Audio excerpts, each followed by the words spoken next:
अच्छा जी। अच्छा, और दूसरी जगह हो रहा है मामला ये है कि महंगाई के बोझ तले दबे आवाम के लिए थोड़ी सी अच्छी खबर थी कि ओगरा ने गैस की कीमतों में कमी की सिफारिश की थी। तवक्को थी कि आवाम को गैस की कीमतों में कुछ ना कुछ रिलीफ मिलेगा, लेकिन ऐसा कुछ नहीं हुआ। हुकूमत ने कंपनियों को फ़ायदा पहुँचाने के लिए गैस की कीमतें मौजूदा सतह पर बरकरार रखने का फैसला किया। पेट्रोलियम डिवीजन हुकाम के मुताबिक हुकूमत ने IMF को भी अपने फैसले से आगाह कर दिया है। पेट्रोलियम डिवीजन के एक सीनियर ओहदेदार का कहना है कि ओगरा ने सुई नॉर्दर्न और सुई सदर्न गैस कंपनियों के लिए औसतन मुकर्ररा कीमत जो है वो 1793 1793 रुपये फी MMBTU से कम करके 1705 रुपये फी MMBTU कर दी है। और इसी तरह SNGPL के लिए मुकर्ररा कीमत 1719 रुपये फ़ी MMBTU और SSGC के लिए 1691 रुपये फ़ी MMBTU मुकर्रर की गई है, मगर हुकूमत ने ये कमी सार्फिन तक मुंतकिल नहीं की। इस फैसले से दोनों कंपनियों को अरबों का फ़ायदा होगा और एक अंदाजे के मुताबिक SNGPL को तकरीबन 44 अरब रुपए का सरप्लस हासिल होगा, जबकि SSGC का सरप्लस तकरीबन 2.5 अरब रुपए तक होगा। जब ओगरा कीमतें बढ़ाता है तो इसे फौरी तौर पर आवाम को मुंतकिल कर दिया जाता है, लेकिन जब कुछ रिलीफ मिलने लगता है तो हुकूमत को कंपनियां अजीज हो जाती हैं। ये आवाम। अच्छा, लेट्स टॉक अबाउट इट। और अब्दुल्ला साथ साथ मैं ये बता दूं, there are areas in Karachi at least, मैं लिटरली अपना एग्जांपल आपको दे रही हूँ। I have no gas in my kitchen in my house for the past many months, है ही नहीं। और हमें पूरी एक लिस्ट आती है कि इतने से इतने बजे तक गैस होगी एंड एवरीथिंग, उस वक्त भी नहीं होती। So I don't know about that. Bill ज़रूर आता है वैसे, गैस किधर जाती है वो हमें नहीं पता। आवाम को बहुत ज़्यादा ज़ाहिर रिलीफ नहीं मिल सकता, लेकिन 5 रुपए का फ़ायदा भी अगर है तो वो मिलना आवाम का हक है। इसे 10 भी दे देंगे अगर गैस दे दो। करना किसी तरह की फेयर बात नहीं है। हुकाम का ये भी कहना है कि कतर से LNG की तरसील मामूल पर आने की तवक्को है, जिससे गैस की कीमतों में इजाफा हो गया। वो तो खैर तवक्को थी, मौजूदा हमले देख ही लेंगे क्या हुआ। सहाफ़ी द न्यूज़ खालिद मुस्तफ़ा हमारे साथ हैं और इनसे बात करते हैं। ये बताइएगा कि वफाकी हुकूमत ने गैस टैरिफ में कमी के बावजूद सार्फिन के लिए कीमतें जो हैं वो ना कम करने का फ़ैसला किया। अभी हमने पूरी एक डिटेल दी है, तो इसकी आपके पास क्या तफसीलात हैं? शेयर विद अस।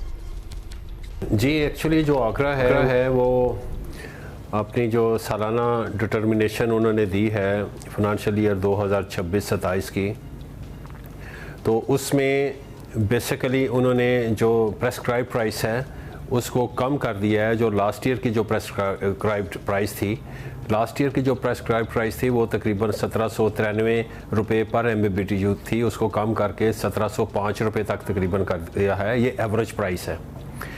तो ज़ाहिर है कि एक रीज़नेबल जो है वो जो रिडक्शन उन्होंने की है, लेकिन गवर्नमेंट ऑफ पाकिस्तान ने ये फ़ैसला किया है कि ये जो रिडक्शन है वो पास ऑन ना की जाए, बल्कि इसको प्राइसेस को अनचेंज्ड रखा जाए। अनचेंज रखने की वजह से सुई नादरन को जो है 44 अरब रुपये का जो फ़ायदा हुआ है और सुई सदरन को तकरीबन 2.5 अरब रुपये का फ़ायदा हुआ है।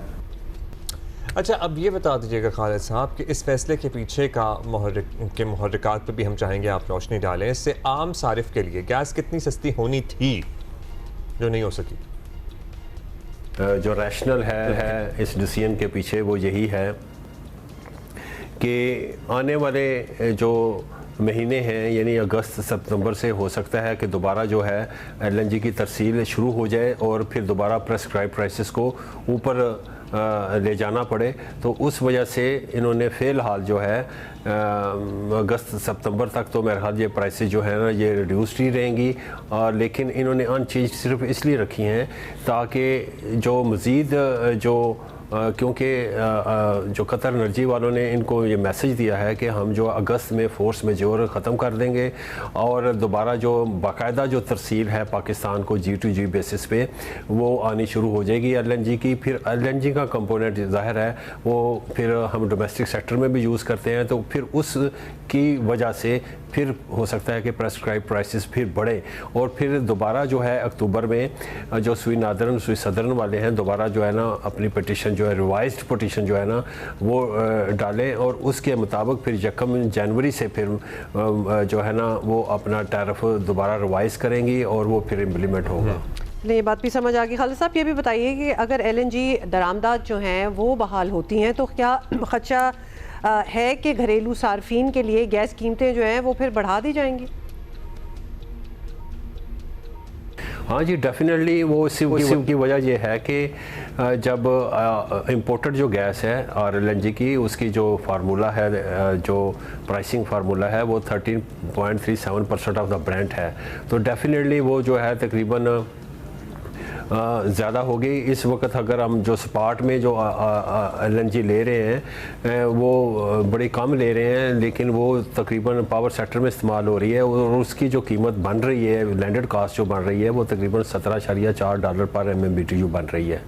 तो जाहिर है जब हम जो कतर से भी गैस आनी शुरू हो जाएगी और जो हम स्पॉट जो ले रहे हैं एलएनजी के, अगर वो भी शामिल कर लिए जाएंगे, तो फिर जब ये भी जब हमारी लोकल गैस के में जब इनको शामिल किया जाएगा, तो फिर जो फार्मूला है उसके मुताबिक जो प्रेस्क्राइब प्राइस है वो बढ़ जाएगी।